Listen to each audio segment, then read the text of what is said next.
అంతర్జాతీయ శ్రామిక మహిళా దినోత్సవం దరిదాపు 115 సంవత్సరాల క్రితం క్లారా జెట్కిన్ కార్ల్ మార్క్స్ భార్య అయినటువంటి ఆమె నాయకత్వంలో ప్రపంచవ్యాప్తంగా ఉన్నటువంటి మహిళల హక్కుల కోసం వాళ్ళ హక్కులు పని దినాలు తర్వాత వాళ్ళకు సంబంధించినటువంటి రెండవ పౌరురాలుగా ప్రపంచవ్యాప్తంగా స్త్రీని చూస్తున్నటువంటి ఆ విధానానికి వ్యతిరేకంగా క్లారా జెట్కిన్ నాయకత్వంలో 115వ సంవత్సరాల క్రితం మహిళలకు ప్రత్యేక హక్కులు ఉంటాయని చెప్పి అంతర్జాతీయ శ్రామిక దినోత్సవాన్ని జరపడం జరిగింది.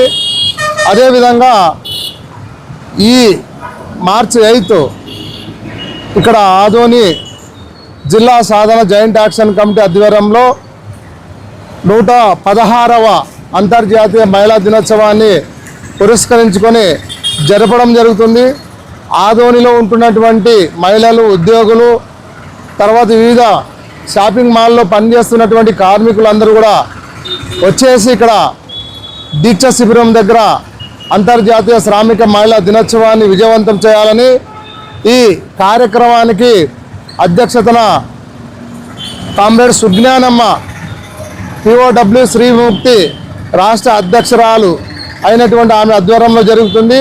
ఈ కార్యక్రమాన్ని అందరూ పాల్గొని దిగ్విజయం చేయాలని చెప్పి ఆదోని జిల్లా సాధారణ జాయింట్ యాక్షన్ కమిటీ ఆధ్వర్యం ద్వారా కోరుతున్నాము. అందరూ వచ్చేసి ఆ రోజు అంతర్జాతీయ శ్రామిక మహిళా దినోత్సవాన్ని విజయవంతం చేయాలని కోరుతున్నాం. నా పేరు పగడాల కోదండ, ఆదోని జేఏసీ నాయకులు. మహిళా హక్కుల గురించి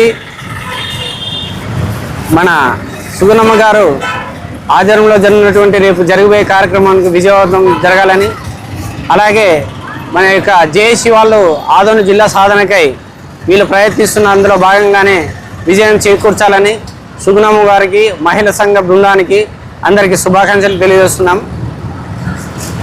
ఈరోజు మన పశ్చిమ ప్రాంతమైన ఆదోని జిల్లా సాధనకై పెద్దలు, పూజ్యులు ఎంతో కృషితో ముందుకెళ్లాలని, దీనికి ఆయుపట్టుగా సాధనకై మన ప్రజానీకానికి ఏకం చేస్తూ సుగుణమ్మకి ధన్యవాదాలు తెలియజేస్తూ ఆమెకి కృతజ్ఞత తెలియజేసుకుంటున్నాం. న్యాయవాది రామాంజని, ఆదోని.